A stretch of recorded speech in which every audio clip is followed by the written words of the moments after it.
চলে আসলাম মেয়েকে নিয়ে ঘোরার জন্য রাঙামাটি নিজের বাড়িতে আসছি। তো মেয়েকে একটু নিয়ে পার্কে চলে গেলাম।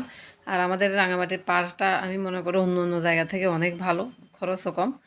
আর যেহেতু আসছি মেয়ের জন্য একদিনের জন্য হলে ঘুরতে হবে, ভাতিজিদেরকে নিয়ে চলে আসলাম। আসসালামু আলাইকুম, কেমন আছেন সবাই? আলহামদুলিল্লাহ আমি ভালো আছি। সানভি ব্লগ থেকে সানভির মামা বলছিলাম। এই সে আমার সেই পিচ্চি ভাতিজা, যে একদম পাকা পাকা কথা বলে, এই প্রথমবার আমাকে দেখছে। মোবাইলে দেখে মাঝে মধ্যে। তো ওদেরকে নিয়ে আমি যে রাঙামাটি যেদিন গেলাম, মানে আমার বাড়িতে, তারপরের দিন ঘুরতে বের হয়ে গেলাম। তো বাবুটাকে নিয়ে আমরা খুবই পেরেশান, কারণ ও ভয় পায় না কোনো কিছু, যেদিক সেদিক চলে যায়। একদম গাড়ি পাইলে গাড়ির দিকে চলে যায়, দৌড়ে চলে যায়, মানে ও ভয় পায় না, ভয় কি জিনিসটা তার ভিতরে নাই। তো এদিকে আমার মেয়ে তো মহা খুশি, ও আমার ধার ধারতেছে না, আমার ভাতিজির সাথে মিলে ও পুরা পার্কে ঘুরতেছে। আর আমি খালি দূর থেকে খেয়াল রাখতেছি, আর ওই সবাই ভাতিজার পিছনে ব্যস্ত, কারণ ওকে একা ছাড়া সম্ভব না। ও কেউ দোলনা চড়তে গেলে তার সামনে গিয়ে দাঁড়িয়ে থাকে, ও বুঝে না ওকে কেউ লাথি মেরে ফেলেও দিতে পারে। আর আমাদের রাঙামাটি শিশু পার্কের দৃশ্য অসাধারণ, এই বাঘটার দৃশ্য আমার কাছে খুবই ভালো লাগে, একদম গাছের উপর উঠে আছে। আর ও পিচ্চি একদম পিছন দিক দিয়ে উঠতে পারে না, ও সামনে দিয়েই উঠবে এই চড়ার সময়। তো ওকে ওর মা চড়াচ্ছে এভাবে, মানে এত কিউট কিউট লাগতেছে, একদম ঝুলে আছে, একবার কান্না করতেছে, একবার হাসতেছে, একবার উঠতেছে। আর এই যে আমার মেয়ে, আর এদিকে আমার ভাতিজি, দুজনে মিলে চড়তেছে। এরা এই যে চলে আসছে উঠার জন্য, 1 সেকেন্ড দেরি করবে না, মানে যেটা বলবে সেটাই করবে। তো ওকে উঠিয়ে দিলাম, উঠিয়ে দিয়ে ওদের কিছু ছবি নিলাম, কিছু ভিডিও নিলাম, আসছে যেহেতু। আর এদিকে আমার মেয়ে মাস্ক পরেই দৌড়ানো শুরু করছে, এটা খোলার আর সময় পায় নাই। এই তো এরা দুই ভাই বোন একসাথে চড়তেছে। বাবুটাকে ছবি তোলানোর জন্য অনেক চেষ্টা, তারপরে তার ছবি তোলা যাচ্ছে না। যাই হোক, আমি একটু ফাঁকি দিয়ে ভিডিও নিয়ে নিলাম। এই সে মানে গাছগুলো এত সুন্দরভাবে মানে পার্কের মধ্যে সাজানো হয়েছে, যেমন জীবজন্তু তেমন গাছপালা। আমার কাছে কিন্তু রাঙামাটির পার্কটা অনেক ভালো লাগে। আমি চট্টগ্রাম পার্কেও গেছি, ঢাকা পার্কেও গেছি, আমার কাছে কিন্তু ভালো লাগে না। এটাই আমার কাছে ভালো লাগে। এই তো আমার মেয়ের কিউটি কিউটি কিছু ভিডিও নিচ্ছিলাম। এটা আমাদের এখানে রাঙামাটি লেখা আছে একদম পুরাটা। তো আমি সম্পূর্ণ ছবিটা নিয়ে নিলাম। এদিকে আমার মেয়ে তো সুযোগটা পেয়ে দৌড়, ওকে মানে কোথায় স্পেস খালি আছে ও চড়ার জন্য। আর এই ফাঁকে আমি আমার কিছু ভিডিও নিয়ে নিলাম। আমার আর ভিডিও কীভাবে নিবে, একা একা ভিডিও করা যায় না, যেটুক পারলাম ওইটুক, এই আর কি। এদিকে আমি যেখানে ভিডিও নিচ্ছি, সেখানে আমার মাথার উপরে বিশাল বড় একটা সাপ, আর এই সাপটাই সবচেয়ে বেশি সুন্দর, ডাইনোসর, খুবই ভালো লাগতেছে দেখতে। তো তো আমি এখানেই দাঁড়িয়ে পড়লাম, আর কোথাও গেলাম না। আমি একদম মিডল পয়েন্টে দাঁড়িয়ে দাঁড়িয়ে বাবুদের ভিডিও নিচ্ছিলাম, চলতেছিলাম, দেখতেছিলাম।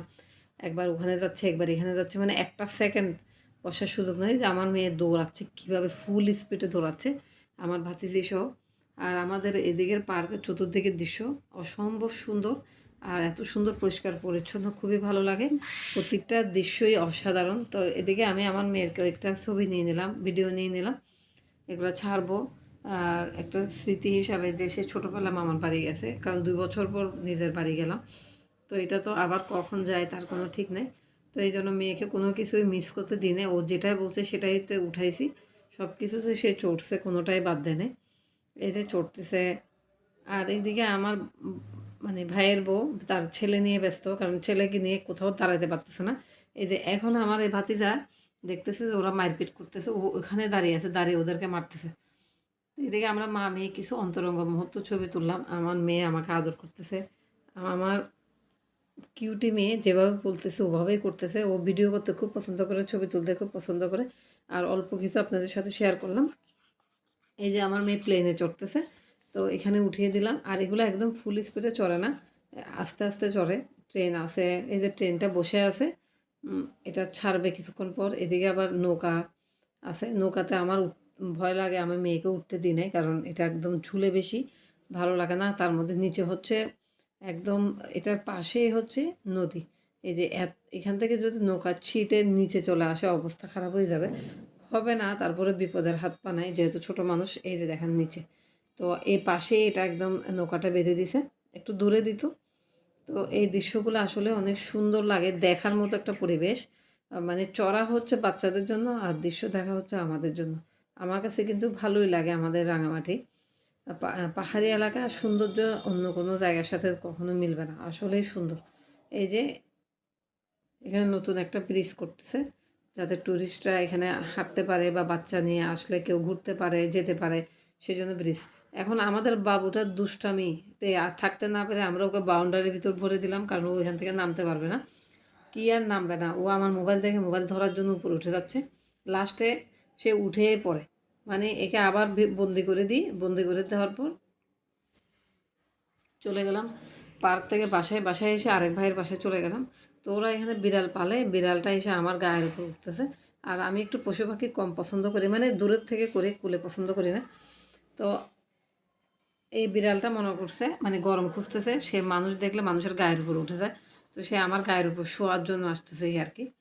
এই যে কিউট একদম, বিড়ালটা অনেক কিউট।